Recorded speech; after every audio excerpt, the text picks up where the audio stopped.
আসসালামু আলাইকুম ওয়া রাহমাতুল্লাহি ওয়া বারাকাতুহু। আলহামদুলিল্লাহ, প্রত্যেকটা মা বোনকে ও আমার মুরব্বী বাবাদেরকে আমি বলতে চাই, আমাদেরকে যেমনভাবে মাদ্রাসায় আমার মা ও বাবারা ভর্তি করেছে, আপনাদেরকেও আমিও দাওয়াত দিতেছি নবীর ঘরে। আপনারাও আপনাদের সন্তানকে ইলম শিক্ষা অর্জনের জন্য ভর্তি করবেন।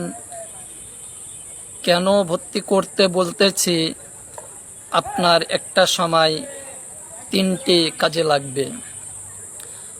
এক নম্বরে, আপনি যখন মারা যাবেন তখন আপনার সন্তান আপনার জন্য কান্না করতে করতে কাফন কিনে নিয়ে আসবে।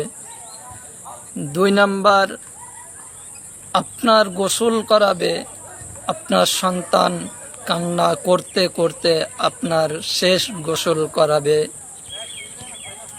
তিন নাম্বার, আপনাকে যখন কবর স্থানে নিয়ে যাওয়া হবে, আপনার সন্তান চোখের পানি ফেললে জানাজার পড়াবে। তাই আপনাদেরকে আমি বলতে চাই, আপনাদের সন্তানকে মাদ্রাসায় ভর্তি করবেন। ভর্তি করলে এটাই উপকার, প্রতিদিন যদি আপনার কবরের পাশে না যেতে পারে, শুক্রবারে আপনার ওই সন্তানটা ফজরের নামাজ পড়ে আপনার কবরের পাশে যায় মুলুক সূরা পাঠ করবে, ইয়াসিন সূরা পাঠ করবে।